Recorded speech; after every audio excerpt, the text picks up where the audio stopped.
Hello, everybody, and welcome back to the Big Boss Show. It's a new show where we come to you every week with somebody that may have not always been a big boss, but shares his or her perspective that we can learn from. Today, I'm joined by a very special guest.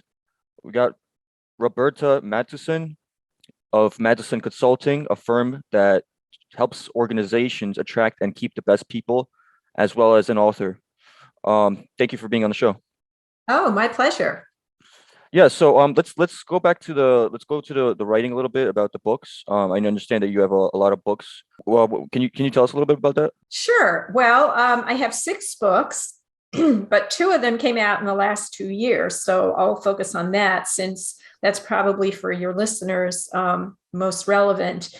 In 2020, my book Evergreen Talent came out, and that's all about how to seed, grow, and cultivate a sustainable workforce. And then that came out in February, and the pandemic hit in March. so I decided I needed to write another book. And so during the pandemic, I got a book deal and wrote the book, Can We Talk? And that's the 7 principles for managing difficult conversations at work. What's like a one takeaway from that most recent book that you wrote? Well, the one takeaway is that what we're seeing right now as far as talent is that it is so hard to find that you have to do everything you can to keep great people. And that includes having some of these tough conversations so that you can help people stay on track. And a lot of people have been avoiding them, thinking, out of sight, out of mind. But it's really critical that you're prepared to have those kinds of conversations. And even more so when someone comes to you who might work for you and says, can we talk? I agree with you. We have a small company here in Miami, Florida, and right now I feel like I'm I'm competing for the best talent in 2021.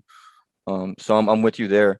You Um, are. so I mean, do you see there's like a big change in conversations now after what happened last year? Well, unfortunately, I still think people are holding back and they're not having those difficult conversations, which is why I was so excited for the book release in September, because I have laid out different scripts you can use, how you can start those conversations, how you know when you're at the end of the conversation, and how you can gain clarity so that you can set them up in a way that gets you the results you're seeking.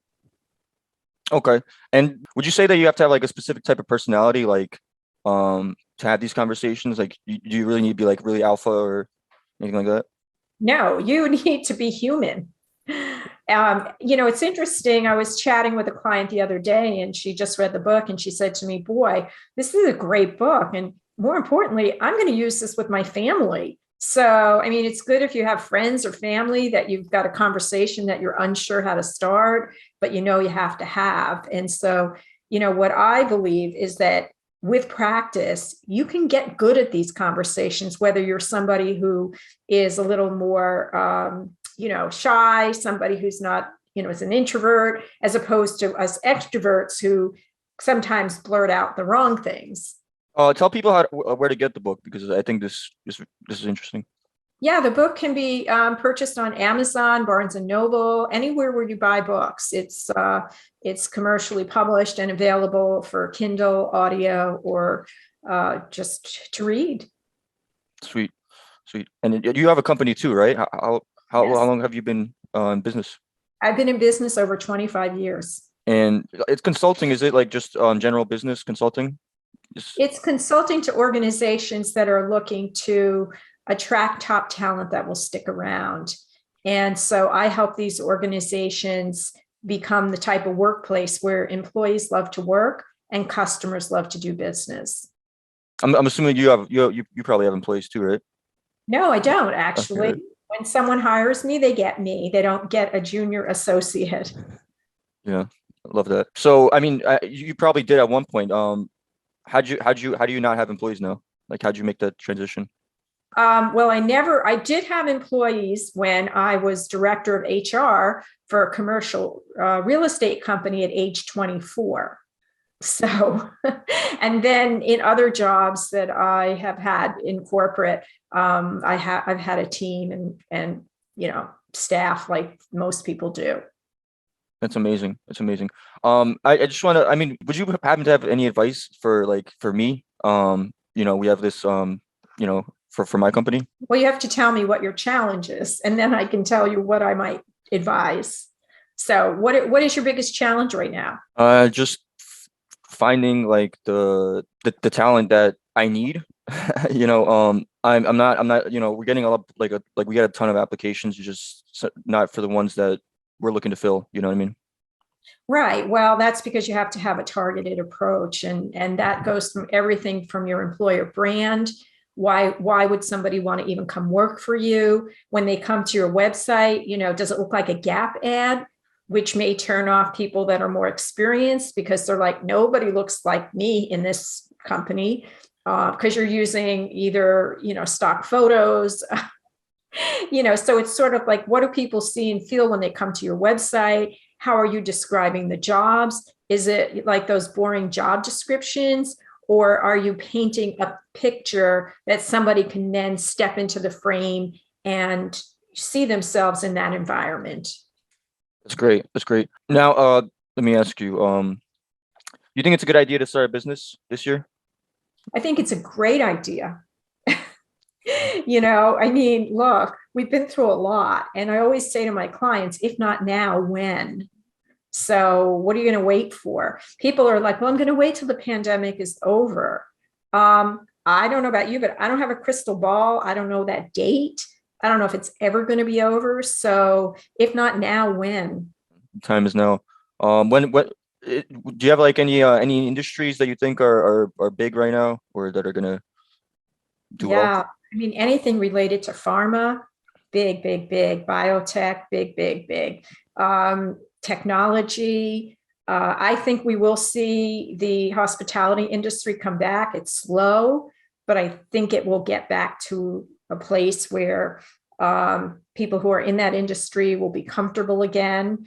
I think the world is your oyster. Okay, awesome. Where are you based out of, by the way? I'm out of Boston. Cool. Is there anything else you maybe want to mention? Well, I want to mention the fact that, as much as we'd like to think that 2022 is going to be like so much different than 2021, especially in terms of talent, a lot of people think, oh, this talent thing is going to go away. It's not. It's not going to go away. The labor shortage, it's here. It's going to be here for a long time. And if you want to, grow your business, you really need to pay attention to, you need to invest as much as you invest in your marketing of your product and services, in your people, and in your recruitment strategy, and what you're doing to get the right talent in place. Let me ask you, because you just mentioned something like, why do you think it's so hard to get talent right now, like in Because there 2021? are tons of opportunities out there. And it's almost like, way back when there was this movie called Network, and this anchor sort of went nuts on TV, and he said, I'm mad as hell and I'm not going to take it anymore. And I really believe that people have gotten to that place in their own lives, in their jobs where, what, I'm done, right? It's been a tough 2 years. I'm done. And there are so many opportunities that you can be done and find a new one next week. Exactly. Yeah. All right. Give us your plugs and your links for the viewers and listeners. Sure. Yeah. Well, you can reach me at Matuson, Matuson, consulting.com.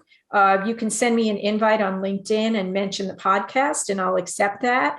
Or you can follow me on Twitter at Matuson. Okay, great. And that'll of course be in the description as well. Thank you so much for coming on. My pleasure. Have a great new year.